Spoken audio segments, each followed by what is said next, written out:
आज हमारे पास एक ऐसी कहानी है मतलब जो सचमुच रोंगटे खड़े कर देती है। ये कहानी है मानवीय हिम्मत की और प्रकृति की सबसे बड़ी चुनौतियों की।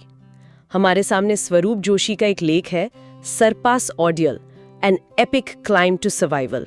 ये एक ट्रैकर का अपना अनुभव है ना? हाँ बिल्कुल, कि कैसे हिमालय की एक खूबसूरत यात्रा, वो भी कुछ ही घंटों में, एक जिंदगी और मौत की लड़ाई में बदल गई। और ये सिर्फ एक एडवेंचर स्टोरी नहीं है, ये इस बात की पड़ताल है कि जब सब कुछ दांव पे लगा हो तो एक इंसान का दिमाग वो कैसे काम करता है। सही। एक फैसला, बस एक छोटा सा फैसला, कैसे आपको हीरो या फिर एक दुखद कहानी का हिस्सा बना सकता है। बिल्कुल। इस कहानी में एक 40 फुट की सीधी गिरावट है, एक घना अनजान जंगल और उसमें अकेले बिताई 2 भयानक रातें। सोचकर ही डर लगता है। तो चलिए इस कहानी की गहराई में उतरते हैं और देखते हैं कि असल में हुआ क्या था।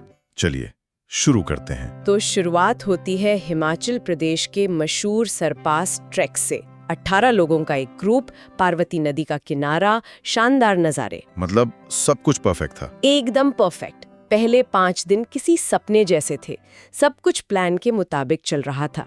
लेकिन कहानी में असल मोड़ उस दिन आता है जब ग्रुप नागरू कैंप में था। उन्हें सुबह 4 बजे ट्रेक शुरू करने के लिए रात 2 बजे उठना पड़ा। देखिए यहाँ एक बात गौर करने वाली है, एक ग्रुप में होने का जो आराम होता है, हाँ, एक सुरक्षा का एहसास होता है। बिल्कुल, आपके साथ लोग हैं, गाइड हैं, ये एहसास आगे जाकर कितनी तेजी से गायब होने वाला था इसका उन्हें अंदाजा भी नहीं था। शुरुआती दिनों का ये भाईचारा, वो आराम, बाद में आने वाले अकेलेपन के एकदम उलट था। सही कहा। तो ट्रैक शुरू होता है, लेकिन ग्रुप की जो रफ्तार थी वो थोड़ी धीमी पड़ जाती है। अच्छा। बर्फ पिघल रही थी, जिससे रास्ता और फिसलन भरा और मुश्किल हो रहा था। और यहीं पर लेखक स्वरूप जोशी एक अहम फैसला लेते हैं। हाँ, उनका एक छोटा सा सपना था सरपास के शिखर से सूर्योदय देखना। और उस सपने को पूरा करने की जल्दी में, हाँ, उसी जल्दी में वो अपने ग्रुप से अलग हो जाते हैं और एक दूसरे ज्यादा तेज और कह सकते हैं युवा ग्रुप के साथ आगे बढ़ जाते हैं।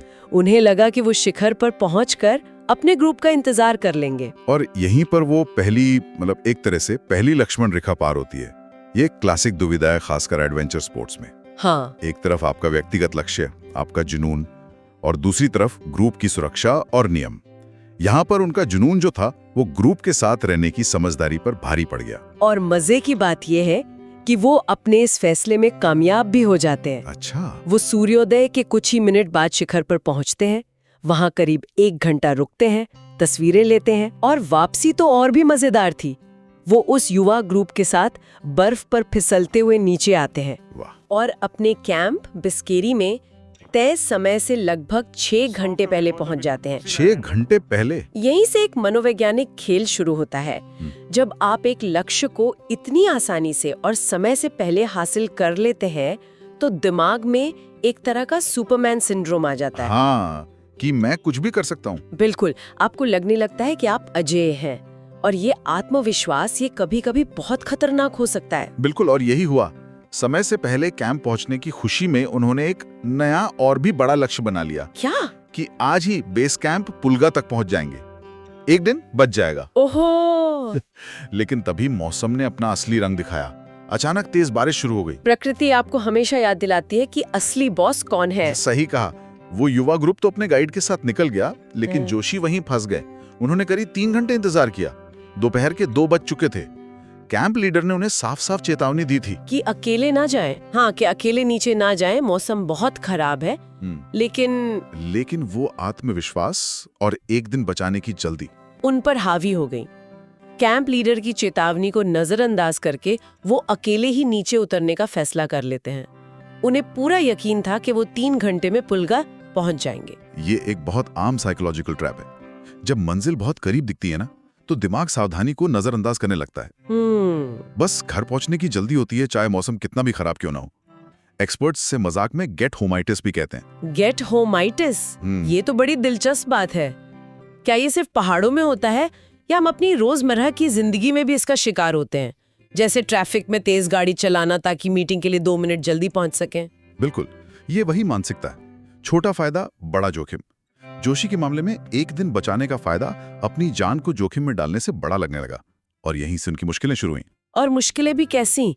बारिश की वजह से रास्ते कीचड़ में बदल चुके थे, निशान मिट गए थे। कुछ दिख नहीं रहा होगा। हाँ, वो गलत पैरों के निशानों का पीछा करते हुए जंगल में भटक जाते हैं, और गहरे और गहरे। जल्द ही रास्ता एक 8-10 फीट चौड़ी खाई पर आकर खत्म हो जाता है। शाम के 5 बज चुके थे, अंधेरा घिर रहा था।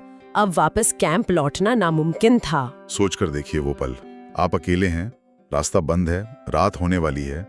उस वक्त दिल में कितनी दहशत होगी। और फिर जो हुआ वो किसी बुरे सपने जैसा है। वो एक टहनी के सहारे खाई पार करने की कोशिश करते हैं, लेकिन उनके पैर के नीचे का एक पत्थर खिसक जाता है और वो सीधे 40 फीट नीचे गिर जाते हैं। 40 फीट! ये यकीन करना मुश्किल है कि कोई ऐसी गिरावट से बच भी सकता है। ये लगभग एक चमत्कार था। किस्मत से वो सीधे जमीन पर नहीं, बल्कि पहले एक बड़े पत्थर से टकराए, जिससे उनकी गति थोड़ी कम हुई। अच्छा, और फिर वो एक पेड़ के तने की तरफ गिरे, जो कीचड़ और पत्तियों के ढेर से ढका था। उनके बैकपैक और रेनकोट ने एक तरह से कुशन का काम किया, लेकिन वो बुरी तरह घायल हो गए थे। हाँ, बहुत बुरी तरह। तो यहाँ किस्मत और तैयारी दोनों ने मिलकर उनकी जान बचाई। उनका सामान, जो उनकी तैयारी का हिस्सा था, उसने उन्हें बचाया, लेकिन कीचड़ और पत्तियों वाली नरम जगह पर गिरना ये 100% किस्मत थी। उन्हें चोटें क्या आईं? चोटें गंभीर थीं। दाहिने आंख के ऊपर गहरा कट लगा, जिससे खून बह रहा था। उनका चश्मा कहीं गिर गया, जिसे वो अपनी लाइफलाइन कहते हैं। ओ, उसके बिना तो... हाँ, उसके बिना उन्हें धुंधला दिखता था। दाहिनी जांग और कंधे पर भी गंभीर चोटें थीं। शायद कंधा उतर गया था। यानी वो न सिर्फ खो गए थे, बल्कि अब गंभीर रूप से घायल और लगभग लाचार भी थे। बिल्कुल। पहली रात उन्होंने वहीं पास में एक छोटी सी यू आकार की गुफा जैसी जगह में बिताई। वो अकेले थे, दर्द में थे, और पास में बहते झरने की तेज आवाज उनके डर को और बढ़ा रही थी। बहुत डरावना माहौल होगा। हाँ, और चोटों की वजह से गीले कपड़े बदलकर सूखे कपड़े पहनना भी 1 घंटे का संघर्ष बन गया। उस हालत में हर छोटी चीज एक पहाड़ जैसी लगती है। और इसी बीच एक और छोटी सी आपदा हुई। उनका एक जूता फिसलकर पास के एक कीचड़ भरे गड्ढे में गिर गया। अरे! अंधेरे में सिर्फ टॉर्च की रोशनी में उन्होंने एक डंडी से किसी तरह आधे घंटे की मशक्कत के बाद उसे बाहर निकाला। लेख में वो लिखते हैं कि ये छोटी सी जीत उनके हौसले के लिए बहुत बहुत जरूरी थी। ये बहुत महत्वपूर्ण बात है। ऐसी भयानक स्थिति में जब आपको लगता है कि आप सब कुछ खो चुके हैं, तो दिमाग बड़ी समस्या को छोड़कर, जैसे मैं कैसे बचूंगा, छोटी हल की जा सकने वाली समस्याओं पर ध्यान केंद्रित करता है। जूता वापस पाना उस वक्त दुनिया की सबसे बड़ी जीत थी। इसने उन्हें नियंत्रण का एक एहसास दिया, एक उम्मीद दी कि शायद वो स्थिति से निकल सकते हैं। अलार्म बजा तो उन्होंने बाहर देखा। बारिश रुक चुकी थी और आसमान में तारे दिख रहे थे। ये देखकर उन्हें एक पल के लिए शांति और आशा मिली। प्रकृति जो छीनती है, कभी-कभी वही आपको उम्मीद की एक किरण भी दिखाती है। अगला दिन वो असल संघर्ष का दिन था। लगभग 18 घंटे बिना कुछ खाए पिए बीत चुके थे। शरीर में ज्यादा ताकत नहीं बची थी। उन्होंने झरने से थोड़ा पानी पिया और फिर बाहर निकलने का एक ही रास्ता था। जिस खाई में वो गिरे थे उसी पर वापस चढ़ना। एक लगभग नामुमकिन चढ़ाई। हाँ, बिना किसी रस्सी या उपकरण के और एक घायल कंधे के साथ। ये सुनने में ही असंभव लगता है। तो उन्होंने ये कैसे किया? इस चढ़ाई को हम 3 हिस्सों में बांट सकते हैं। पहला चरण था 70 डिग्री की खड़ी और फिसलन भरी चढ़ाई, मतलब लगभग सीधी दीवार। बाप रे! उन्होंने पौधों की जड़ों और घास को पकड़कर खुद को इंच दर इंच ऊपर खींचा। ये पूरी तरह से इच्छा शक्ति का खेल था। शरीर तो कब का जवाब दे चुका होगा। लेकिन असली ड्रामा दूसरे चरण में हुआ। यहाँ उन्हें एक चट्टान से लटक कर लगभग 7-8 फीट दूर एक दूसरी टहनी को पकड़ना था। एक खाई के ऊपर झूलना था। अपने बैकपैक के साथ? हाँ, उन्होंने अपने बैकपैक के साथ कोशिश की, लेकिन वजन ज्यादा था और पहली कोशिश नाकाम रही।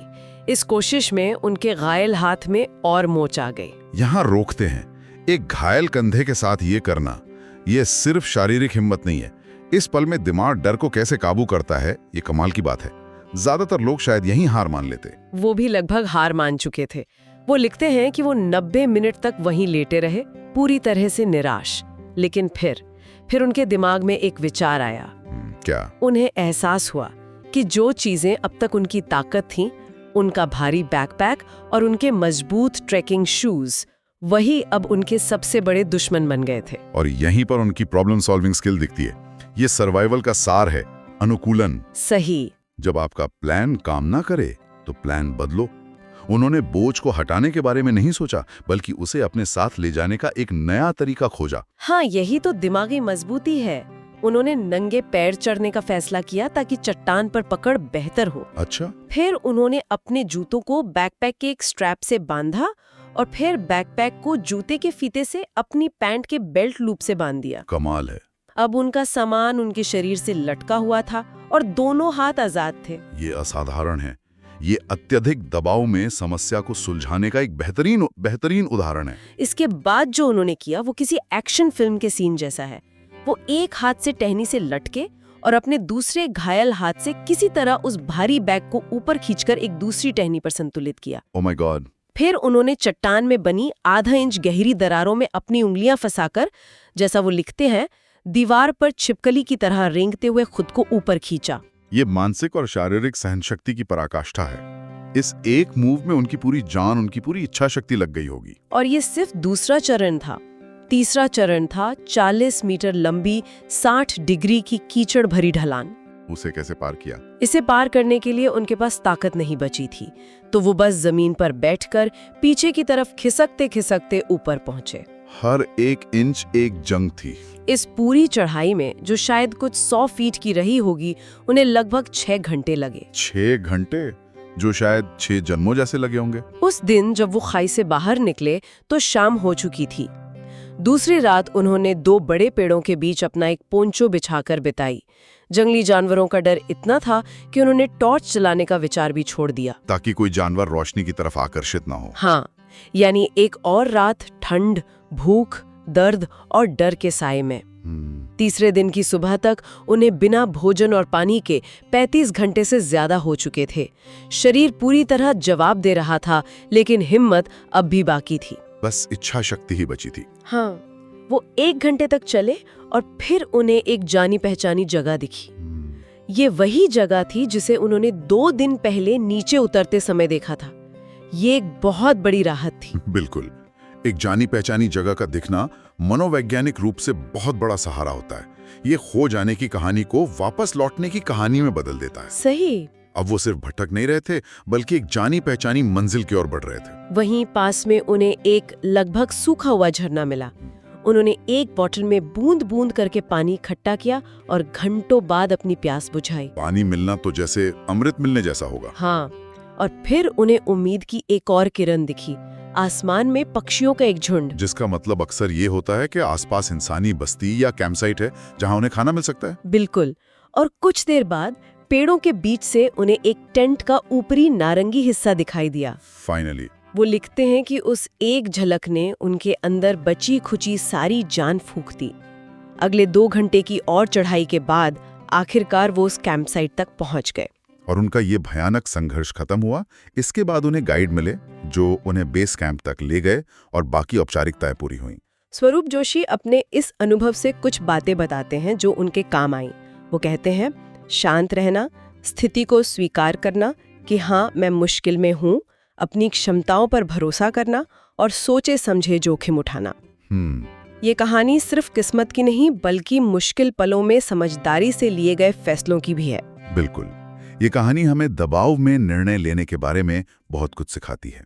ये दिखाती है कि कैसे एक रोमांचक सफर कुछ छोटी छोटी गलतियों की वजह से जीवन और मृत्यु के संघर्ष में बदल सकता है। हाँ। और उस स्थिति से बाहर निकलने के लिए किस तरह की मानसिक और शारीरिक शक्ति की जरूरत होती है। वो कहते हैं कि शांत रहना जरूरी है, पर ऐसी हालत में कोई शांत कैसे रह सकता है? मुझे तो सोचकर ही घबराहट हो रही है। देखिए, ये प्रैक्टिस की बात नहीं बल्कि जरूरत की बात है। दिमाग को ये पता होता है कि पैनिक करने का मतलब है ऊर्जा और समय बर्बाद करना। और वो बहुत कीमती थे। हाँ, और उस स्थिति में ऊर्जा ही तो सबसे कीमती चीज थी। शांत रहना एक विकल्प नहीं था, बल्कि जिंदा रहने की शर्त थी। लेखक एक बहुत गहरी बात कहते हैं। वो लिखते हैं कि इस यात्रा का अंत किसी जश्न या पार्टी के साथ नहीं हुआ, बल्कि जिंदा बच जाने की एक शांत जीत के साथ हुआ। और ये एक सवाल छोड़ जाता है जिस पर सोचा जा सकता है कि जब कोई इंसान अपनी सहन शक्ति की अंतिम सीमाओं को छूकर मौत के मुंह से लौटता है, तो वो वापस सामान्य जीवन में कैसे ढलता है?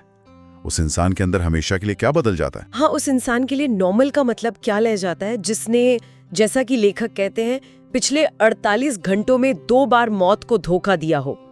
ये एक ऐसा सवाल है जिसका जवाब शायद वही दे सकता है जो इससे गुजरा हो।